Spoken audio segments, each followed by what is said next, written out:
where the evidence is. Yeah. It's cork all over the place. That was tough. Welcome to PTI, boys and girls. In today's episode, MYLES GARRETT wants out, KUPP wants to stay, Bill Belichick hits the trail, and Brian Windhorst joins us for 5 good minutes. But we begin today with a report in Sports Illustrated that the Golden State Warriors are, quote, very interested in acquiring their old friend Kevin Durant. Durant was on 2 championship teams in Golden State before leaving for Brooklyn and then for Phoenix. Wilbon, would a Kevin Durant reunion give the Warriors what they need? I don't know, Tony, but it would make a hell of a watch for as long as he's there, particularly these last 35 games and whatever playoff position we presume the Warriors would climb into. Sign me up for that. You know, I've been on this whole let LeBron play with Steph and Draymond. Sign me up for Kevin Durant there, too, even though it would leave the Phoenix Suns, which I actually care about watching, it would leave them just out of luck, it seems to me.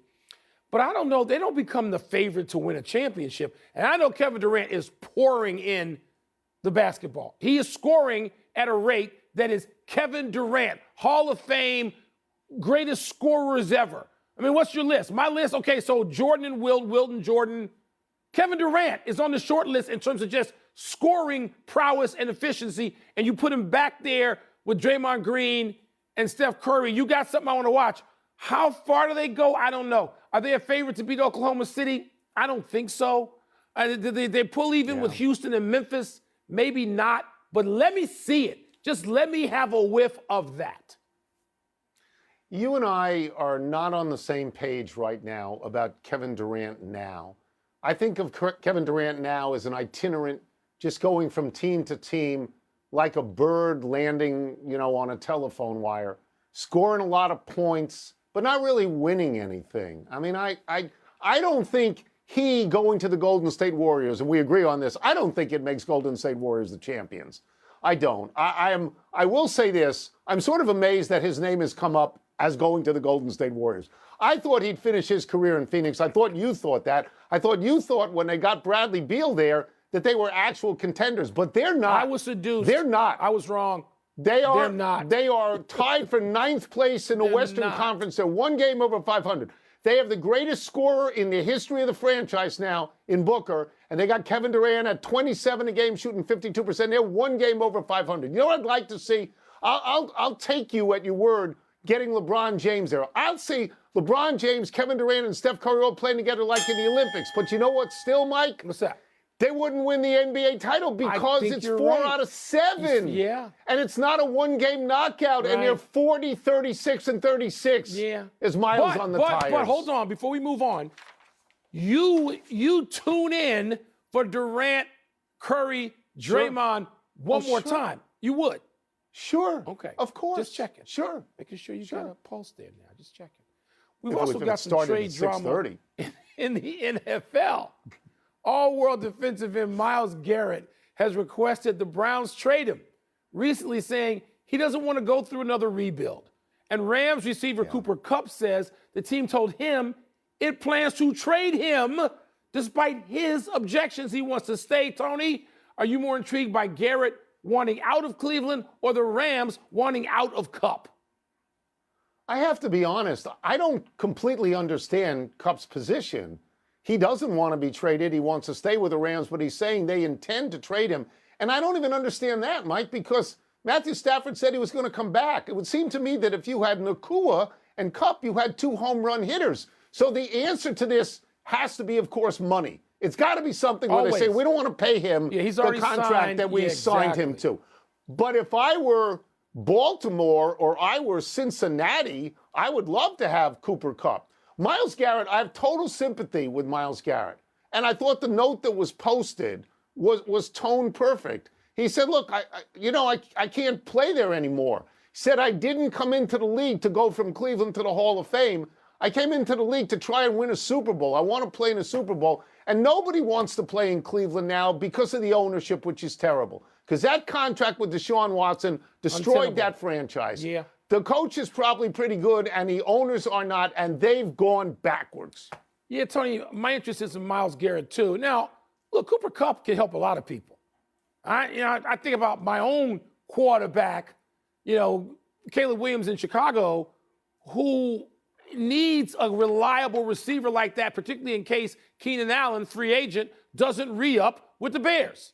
So, okay, so there are a lot of guys like that who can find Cooper Kupp always open because that's what he always is. It's not 2021 anymore. He's not going to catch 140 balls for 1 million yards. You don't necessarily he's 31. need that. He's not. He's 31 years old. So fine. But still, reliability, I mean, come on now.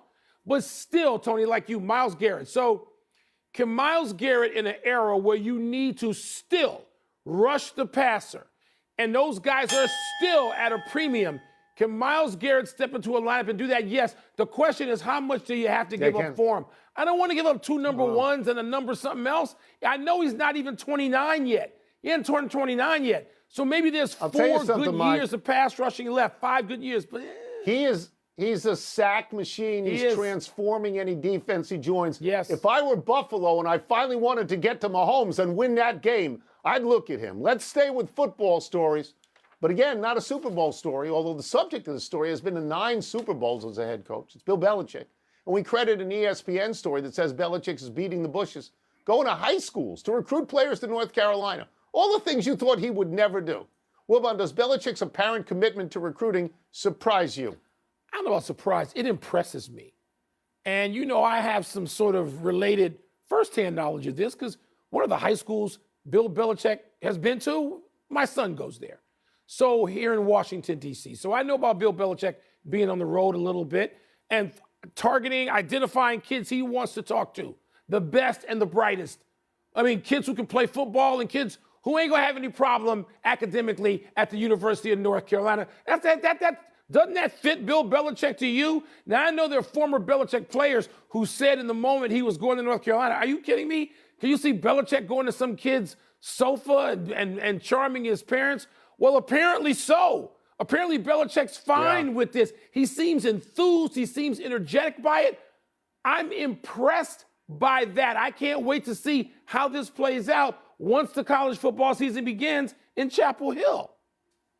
So I'll go with your word impressed, but I am also quite surprised. I assumed, Mike, he would hire a guy to do the recruiting and then maybe he would sign them in his office, just like he hired a guy to be the GM and understand what the NIL was. And I thought he wouldn't get his hands dirty until practice started, and I was wrong. Because he wants to form this team from A to Z all by himself. He's completely in. And you know what I thought of, Mike? It's the groceries. He learned this from Parcells. You got to buy the groceries yourself. I'm thinking that if he shows up at a high school, how can you say no to Bill Belichick? Well, if you want to be a football player and he recruits you, you're gonna be how impressed. can you say no to Bill Belichick? Well, you can say no to him. You can be recruited and seduced by him and figure out what you want to do because some other schools are after you that you may think fit your life better. And your parents may think it fits their lives. You can say no. You're still going to be impressed to no end. But let me just say this about Belichick, and this has already been true, and here's why people misgauge this. Bill Belichick goes to another school I have something to do with, Northwestern University. You know what he does when he goes there? He's gone there and done this. He goes to the women's lacrosse team's practices, all right? Because Kelly Amani Hiller is one of his disciples from New England, grew up there, has a relationship with Belichick, blah, blah, blah, blah, blah. He watches the women's lacrosse practices. So Belichick is not sedentary. He's not looking to say, let me just sit here in Chapel Hill and have everybody come to me like the king. That's not who he is. It's not who he's already proven to be. I'm just saying it surprises me a little, and it does impress me. You had the right word. Let's take a break. But coming up, let's get back into the big trade between the Mavericks and the Lakers with our great friend, ESPN senior NBA writer, Brian Windhorst. And I'm sure you're happy where you are right now, Brian. But I remember you in front of the Eiffel Tower last week, and that was a background shot. That's apt. Second to none. Let's start with Luka. The Lakers introduced him today to Los Angeles. How is that relationship going on? Well, it's all a love fest right now. But what I think is interesting is how Rob Pelinka, both today and in his press release earlier this week, really made it clear how they've got to build around Luka, and all of their things are around Luka. That's interesting for 2 reasons. One, for the first time in 20-plus years, an NBA team with LeBron James is not making decisions with LeBron James in mind first, which is what they should do, by the way. That's not controversial, but that's true. The second thing is we do need to pay a little bit of attention to Luka's contract. He only has 1 year left after this year, which means this summer the Lakers are going to offer him, and they hope he will sign an extension. The reason we haven't talked about this is because when he was with the Mavericks, it was just assumed he was going to sign this Supermax. I mean, why wouldn't he? It would have been 5 years and $350 million. And he was asked today whether people are trying to find out why Dallas traded him. He was asked today whether he had ever indicated to the Mavericks that he would not sign that. And he said, absolutely not. And of course, because it's 350. So the Lakers, I'm not really worried about it, and I don't think they should be worried about it either, but they need to have a plan to build out this roster and maybe even make a roster move or two when they come to him, because they can't sign him to the Supermax. They lose the ability to put the extra $100 million in that the Mavericks had. So he is not as incentivized, not just in the signing it at all, but in the number of years. So that is now a thing that is going to be on the Luka platter a little bit going forward. All right, before we go forward, I'm not ready to move on like everybody else just yet. I want to know if Luka Doncic is angry at the Mavericks. And, I mean, was there something today that revealed his mood, the state of their relationship? Is he pissed? Because it would seem like he can say he's happy to be in LA, Brian, but this stunned him. How does he feel about them? He betrayed nothing today, but from what I understand, he's seething at them. Okay. And their fan base is seething at their team in a way that I've rarely seen before. And, you know, he's playing, the return game to Dallas is in April, like April 9th or something like that. And I don't know many things, and I would always caution somebody who buys an April game late in the season, because teams are always sort of maneuvering and giving guys off. Yeah. If you could take us to that game, Mr. Doncic will be playing. And I suspect Mr. Doncic will be looking at all Dallas games very, very closely going forward. April 9, I think it's a Wednesday night. Oh, wait, I looked it up. Guess whose air that's on? Tony thinks the Mavs, and he said this right away. I'm going to give him some credit. He said, wait a minute. All these people saying this is the worst trade in the world. Hold on. The Mavs can contend right now. But even so, in the same breath, and I got on him for this yesterday, he says it's going to cost Nico Harrison his job some point relatively soon, down the line, 4 or 5 years. You agree with that scenario? You agree with TK? Infamy is on the table here. It's on the table. And I don't know what's going to happen with Luka, but there's a chance he could spend the next decade pounding the Mavericks. He's in LA. One of the reasons this is not a terrible trade for Luka, he's miserable. It cost him some money, and miserable in the moment. He did get sent to the Lakers. A lot of players dream and try to force their way to the Lakers. It's not the end of the world. But I will say this. Anthony Davis is playing some of the best basketball in his career. He was awesome last season. He's been awesome this season. He is the rare double who's an all-NBA player and an all-defensive team player. That is incredibly valuable, and he is in his prime. I know he's older than Luka, and we're comparing that. He is in his prime. He is under contract, and he is a vital player to have on a championship contender. What I don't know if he is a guy who can change the course of a playoff series. I've seen it with Luka. These are the most powerful players in the league. If you got a guy who can take a team that's lesser than and rise them over the top in a playoff series, that is a superstar. I'm not sure that's Anthony Davis. He could prove me wrong, but I've seen Luka do it multiple times, and that's what the Mavericks traded away. We will get you out of here on this. Are there any other trades on the horizon that we need to be cognizant of? Oh, boy. I have compared this Luka trade to what happened in college conference realignment several times, where one team, Nebraska, decides to go to the Big Ten, and next thing you know, the Pac-12 doesn't exist. That is potentially what's happening here. Not just because it's seismic, but because the nature of the trades in the league right now all have to be 3, 4, 5 team trades. And so there is a lot of rumbles. There's a lot of movement in the force. How much is actually going to go through? I'm not sure. Keep a very close eye on the Warriors. Keep a very close eye on the Suns. Last night, Draymond Green gave a very interesting interview after that game, which the Warriors won, by the way. He believes that ownership, Joe Lacob, is unhappy, and he's basically saying anything is possible. And so the Warriors, be very, very, very, very potential to the Warriors, very, very close attention to the Suns. and what happens with the star players on those rosters.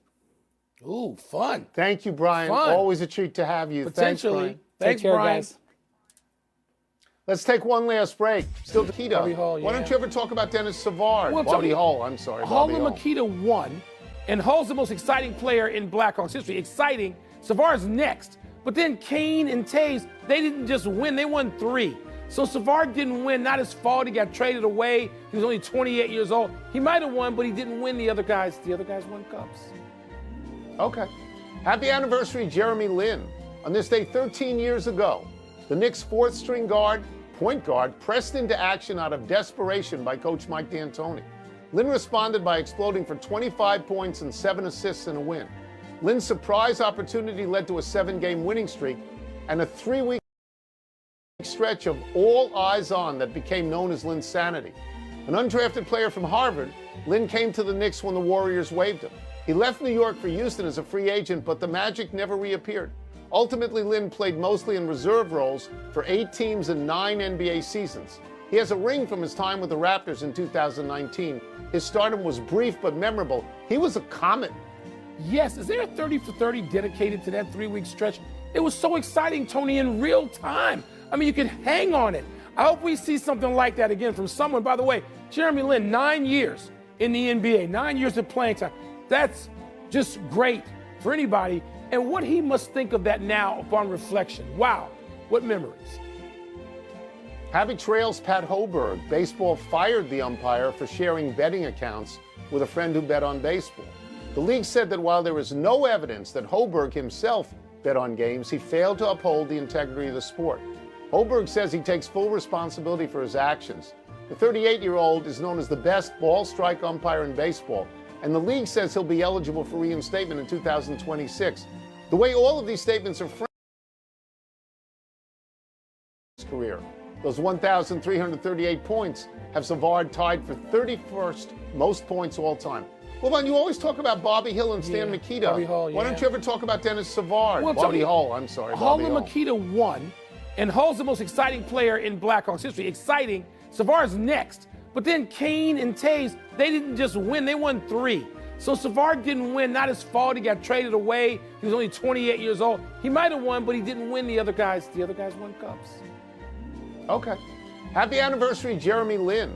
On this day 13 years ago, the Knicks' fourth-string guard, point guard, pressed into action out of desperation by coach Mike D'Antoni. Lin responded by exploding for 25 points and 7 assists in a win. Lin's surprise opportunity led to a 7-game winning streak and a 3-week stretch of all eyes on that became known as Lin's sanity. An undrafted player from Harvard, Lin came to the Knicks when the Warriors waived him. He left New York for Houston as a free agent, but the magic never reappeared. Ultimately, Lin played mostly in reserve roles for 8 teams and 9 NBA seasons. He has a ring from his time with the Raptors in 2019. His stardom was brief but memorable. He was a comet. Yes, is there a 30 for 30 dedicated to that 3-week stretch? It was so exciting, Tony, in real time. I mean, you could hang on it. I hope we see something like that again from someone. By the way, Jeremy Lin, 9 years in the NBA, 9 years of playing time. That's just great for anybody. And what he must think of that now upon reflection. Wow, what memories. Happy trails, Pat Hoberg. Baseball fired the umpire for sharing betting accounts with a friend who bet on baseball. The league said that while there is no evidence that Hoberg himself bet on games, he failed to uphold the integrity of the sport. Hoberg says he takes full responsibility for his actions. The 38-year-old is known as the best ball strike umpire in baseball, and the league says he'll be eligible for reinstatement in 2026. The way all of these statements are framed, it feels like he's going to get another chance. It does feel like that, Tony. And if he does it here, baseball's played around the world, then likely, very likely, somewhere. We also want to note the passing of Tiger Woods' mother, Clotilda, who died this morning at the age of 80. Tiger's father, Earl, got most of the attention, but Tiger has always said his mother was a tough one. Said Woods in a statement this morning, quote, "Without her, none of my personal achievements would have been possible," unquote. You know, Tony, I years and years ago got to cover enough of Tiger Woods live and in color at the tournaments to see his mom sort of following him. And she'd be in the gallery and you could chat with her a little bit. And it was really sort of exciting. And Tiger always talked about what it is he got from his mom. And to hear that was always impressive. Let's go to the big finish if we could. Let's do it. Celtics at Cavs tonight. Is that a big deal? Yeah, the Celtics trail the Cavaliers by 5.5, Tone. We're getting late in the season. Big deal game. The NHL suspended Ryan Hartman of the Wild 10 games for shoving Tim Stutzla's head to the ice. Does that make sense to you? It's a vicious hit, and this guy gets suspended every third day, it does. seems. He's always It was out. vicious. Trae Young stepped over Malik Beasley after hitting a game winner last night. Okay by you? Well, he was sort of in the way, and he had to go somewhere, but that's what he does between the ice and the veins and the whole thing. The Wizards won again, beating Charlotte. Bandwagon for you? Don't get carried away. Charlotte is not exactly Oklahoma City, but good win. Good win. Last one, men's college hoops tonight. Number 11, Marquette at number 12, St. John's. Who you got? That's kind of cool to see those two schools playing a big game as we get into February, Tone. I got the clicker, and I'm going to stay with that.